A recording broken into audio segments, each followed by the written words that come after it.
First, there were zombies. Then, there were rat bears. Now, there are chickens? Hello there, survivors and friends, and welcome to episode 7 of Concept Limbo, the series where expectation meets reality in the underpass of potential disappointment. We've already tossed around such hot potatoes as cars, chainsaws, fishing rods, flare guns and handcuffs, but this time round we're looking at concepts for something which Rust doesn't have an awful lot of at the moment, and that is NPCs. More specifically, hostile NPCs that would like nothing better than to murder you and feast on your jellified remains. And I'm mentioning chickens up front because if you peck back far enough in the archives, you'll come across these delicious looking designs for a type of killer feathered mutant beast that spewed forth from the mind of facepunch artist Megan Tupper as long ago as September 2013. At this time in Rust Legacy, zombies had yet to become extinct, and these foul creatures were just one potential replacement for when that happened. I love the idea of these because just like the killer rabbit in Holy Grail, you wouldn't know whether you were dealing with something fluffy and innocent or not until you got close enough and it leapt at your jugulars like a screaming ball of hot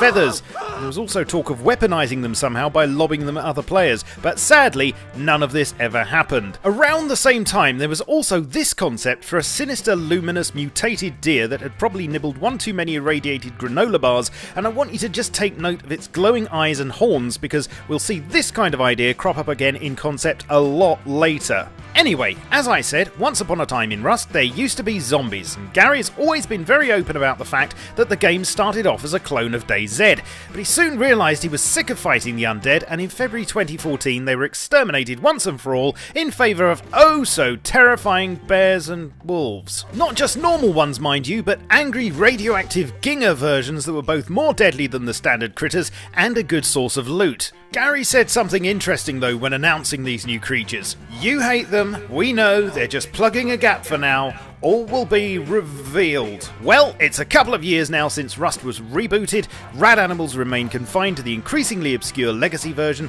the only hostile NPCs we have are normal bears, wolves and a part-time attack chopper, and we're still waiting for the big reveal, but that doesn't mean that we haven't had plenty of concepts since. Oh no, indeed, sir. Now I'm not going to go into detail here about the caretakers because I already covered them thoroughly in episode 1, which you will of course watch when you get a chance I'm sure, as you definitely need to know about them. And as I explained there, I feel that the idea behind them eventually morphed into what we now know as the Attack Chopper event. But there's plenty more to discuss, such as the ever-perplexing question of how to get children to eat those funny coloured things we call vegetables. One way I've found that works is to threaten them with a visit from this chap if they don't.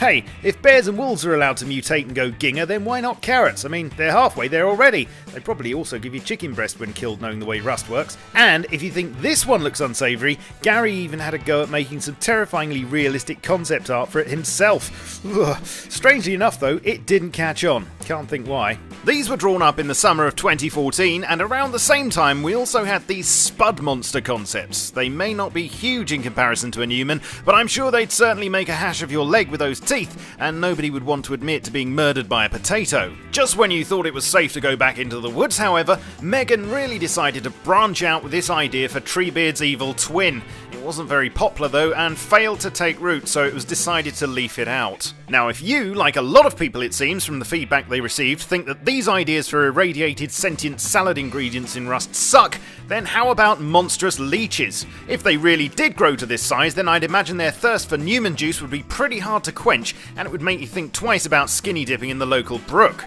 Talking of rivers, and turning to the community for ideas for just a moment, Frank Walls, who came up with the chainsaw concept that I explored in episode 4 of this series, also tried his hand at NPCs at one point and threw up this idea on the Facepunch forums in October 2014 for a beast he called the Radigator. I think you can work out what the idea behind it is just from the name, but it didn't end there because Frank was more than willing to take suggestions from replies to his post on board and enhance his design further. It did start getting a bit ridiculous after the 4th iteration though. Sticking with ideas from the player base for just a bit longer, I also found this concept on Community Update 54 for a snow area penguin and its sinister radioactive twin. I think it'd be cool to see a bit more biome-specific wildlife waddling about, especially in the frozen north, as there's nothing quite as chilling as the thought of a mutant pingu. If there's one thing that seems to capture the imagination of the community more than animals though, it's mechanical NPCs, and you only need to look at how much fan art was produced in honour of the caretakers to see what I mean. With that in mind, let's scoot forward in time to devblog 82 from October 2015, where Paul at Facepunch gave us our first ever look at a concept for an NPC drone. As he said, it will have some role to play in the future around higher loot locations, with the possibility maybe for these to be repaired and used by players to fly about and scout/spy on bases from the air. These are going to be based somewhat on the real drones you can buy today, with either quad or tri-rotors and probably slightly more armoured up and military looking with cameras on. I won't say where their image feed is going to just yet. In the following weeks we were given several different 3D versions of the concept, the idea being to build up a databank of possible designs that could be cherry-picked from when the time came. Which it hasn't yet, but the community knows what it likes and liked what it saw. Not only was some incredible fan art created by Surge VFX, but that was then used by fellow YouTuber Brunt Force Trauma to create a rather enlightening what-if concept video, and I'll put a link to it for you in the description. The presence of drones on Rust Island though would raise another important question. Would they deliver pies? No, sorry, I mean who or what put them there, that's the question. Well, it's a question that we may already have some sort of answer to, albeit just as vague and mysterious as why we always respawn on a beach with a rock and torch stuffed up our naked cracks. In devblog number 86, for instance, Paul at Facepunch hit us with a new concept for a scientist NPC that we might eventually encounter out in the wild. As he said, I think these guys should be a bit of a mystery. What exactly their motives are for being on the island is unclear, but they'll seem to be interested in certain things in particular. Even their faces will be obscured behind their dirty visors. Are they even human? Talk about mysterious! Rust's backstory has always been left open to interpretation, but these chaps, coupled with the presence of drones, tells us what exactly. Are we a science experiment? If so, what do they actually hope to learn from us? How to kill on sight efficiently? What's the ultimate rock fighting technique? Personally, I'd be more interested in studying how teleporting bears work. Paul also said it would be cool if they somewhat ignored the player as they went about the island conducting their research, only really acknowledging you if you got too close and threatened them. So they're not into KOS, which is a relief, but what if you did threaten them? Would they fight back? Some of the concept art shows an armed version, so I'd say they would be completely fine with murdering you if you waved your rock at them in an inappropriate manner. Now, if you remember, towards the beginning of this episode I mentioned the introduction of rad animals in Legacy, and that Gary said, at the time, that they were only plugging a gap. However, to add to the confusion, it looks like they will be making a return to Rust at some point. In fact, it was only in February of this year that we were given a glimpse of some ideas of how they could re-enter the game with both a rad bull and a rad boar concept. Remember that deer from 2013 with the luminous horns and eyes? Well, here again we have a similar feature. As Paul said, one idea is there's weak points on the animals where their skin is thinner and so emanates a radioactive glow, with larger spots on the backs/sides that would enable teams to attack them.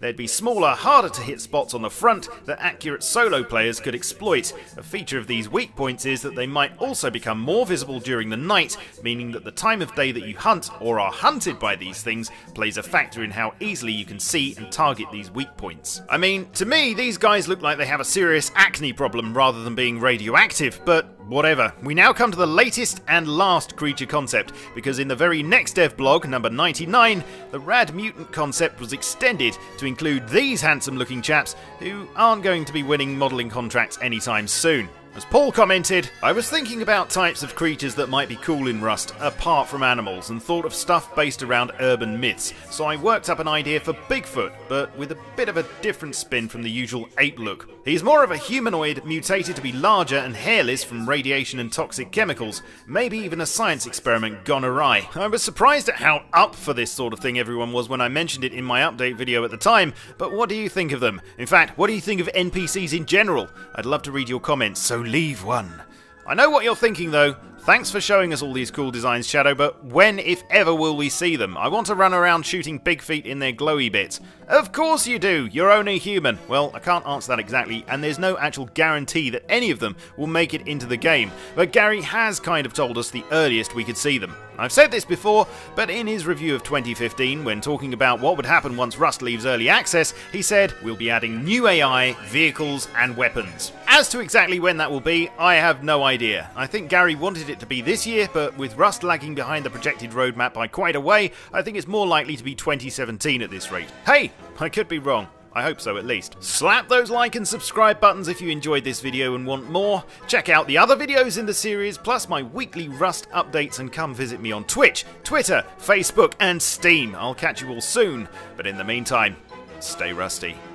Cheerio.